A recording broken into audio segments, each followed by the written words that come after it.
When we picture prehistoric life, we usually imagine epic, cinematic battles. We picture our ancestors running from giant mammoths or dodging the razor-sharp teeth of saber-toothed cats in the dark. It makes for a great Hollywood movie, but archaeology tells a completely different story. The creatures that shaped our daily survival the most weren't the ones we fought in rare, massive battles. They were the ones we lived beside, hunted with, or desperately tried to outsmart every single day. On paper, early humans should have lost the game of survival. We didn't have claws, we couldn't run fast, and our eyesight in the dark was terrible. Our entire existence came down to how we managed our relationships with the animal kingdom. Based on hard archaeological and genetic proof, these are the animals ancient humans interacted with the most and how they permanently altered our history.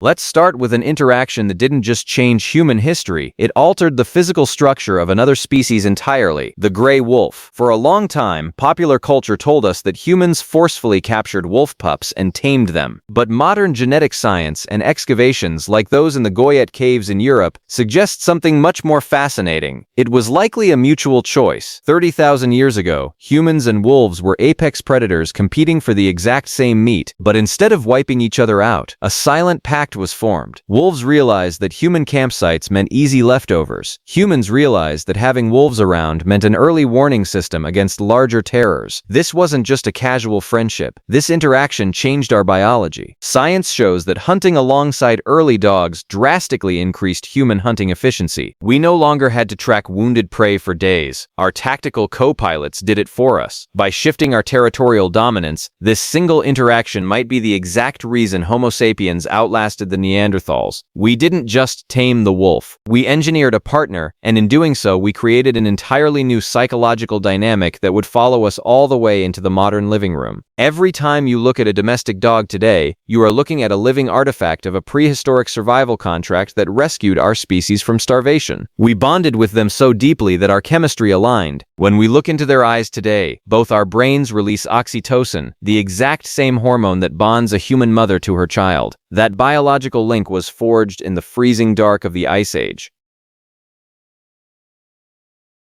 But while the wolf helped us hunt, another animal ran rampant across the ancient landscape, dominating the minds and the diets of our ancestors. The wild horse. Long before anyone ever thought about putting a saddle on a horse, these animals were viewed through a much more primal lens. They were walking blocks of pure energy. If you look at Upper Paleolithic cave art, like the famous walls of Lascaux, you will notice something strange. Horses are painted more than almost any other creature. Our interaction with wild equines was intense, frequent, and incredibly dangerous. Fossil records show ancient human skeletons with distinct fractures, likely caused by the powerful kicks of wild herds. Humans didn't just hunt horses casually, we tracked them obsessively. Because horses migrated across vast open steppes in predictable patterns, they dictated where humans walked, where they slept, and how tribal territories were drawn. They were the ultimate high-risk, high-reward caloric engine. Every step our ancestors took across the ancient world was mapped out by the hoofprints of the wild horse. They forced us to become master trackers, understanding weather patterns and landscape terrain just to stay within striking distance of our next meal. Our entire geographical distribution across Europe and Asia was heavily determined by where these massive, thundering herds chose to graze. To capture them, early humans had to invent complex ambush strategies, forcing tribes to communicate across long distances and coordinate their movements with military precision.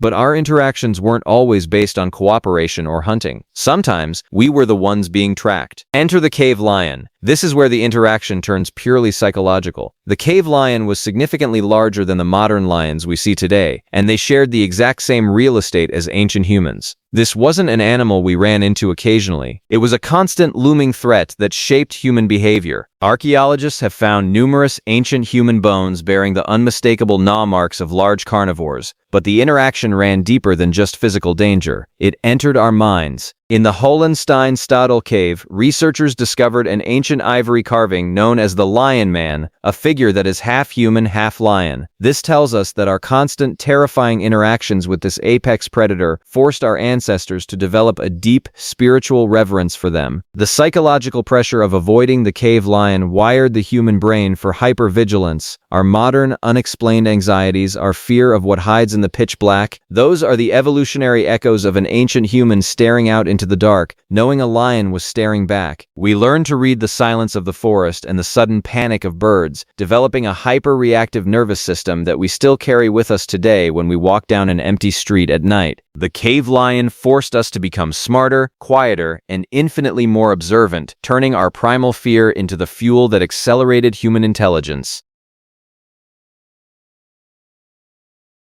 As the world began to warm and the ice ages receded, our daily interactions shifted from terror to control. And no animal represents this shift better than the aurochs, the massive, aggressive ancestor of modern cattle. Imagine a wild bull, but twice the size, with horns spanning several feet, capable of charging with enough force to splinter trees. That was the aurochs. For thousands of years, interacting with an aurochs meant a high-stakes battle for survival on the open plains. They were stubborn, violent, and incredibly difficult to kill. But genetic tracking has revealed a mind-blowing scientific truth. Almost all modern domestic cattle can be traced back to a single small herd of wild aurochs domesticated in the Fertile Crescent around 10,000 years ago. Think about the sheer weight of that interaction. To transition from running away from a 2-ton raging beast to keeping them in enclosures required an unbelievable amount of daily, intimate interaction. This process changed the course of human civilization. The aurochs forced us to stop running. To manage them, we had to build permanent structures, develop farming methods to feed them, and learn the basics of animal husbandry. The wild beast became the unseen architect of our first settled villages, locking us into a stationary lifestyle that laid the groundwork for modern society. Without this specific, intense interaction, the agricultural revolution might have stalled entirely, and humanity would have remained scattered nomads.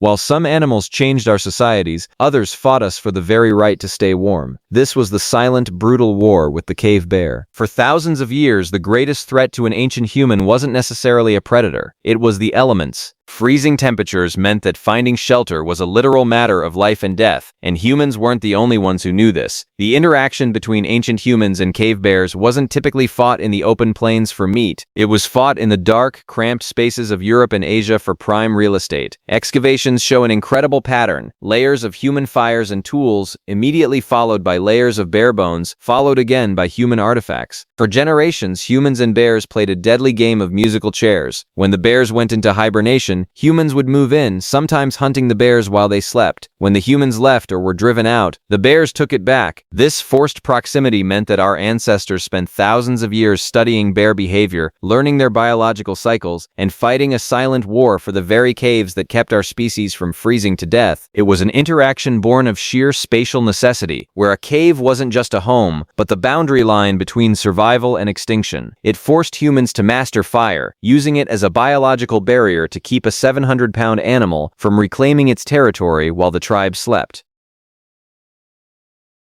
Finally, we arrive at the animal that science shows we interacted with more than any other on a purely logistical level: the red deer. If the wolf was our co-pilot and the lion was our nightmare, the red deer was the quiet background character that kept the human engine running. While mammoths get all the glory in history books, skeletal analysis of ancient human trash heaps reveals that the vast majority of our ancestors' actual meat consumption came from deer. But it wasn't just about food. Our interaction with the deer was total. Their hides kept us warm and lined our shelters. Their sinews were used as high-tensile thread to sew our first protective clothes and build composite tools. Their antlers were carved into needles, fishhooks, harpoons, and the very picks used to dig up edible roots or mine for flint. Because deer herds moved seasonally, entire human tribes structured their entire concepts of time, community, and geography around deer migrations. They were the ultimate catalyst for human expansion. We followed them across continents, across rivers, and into entirely new worlds,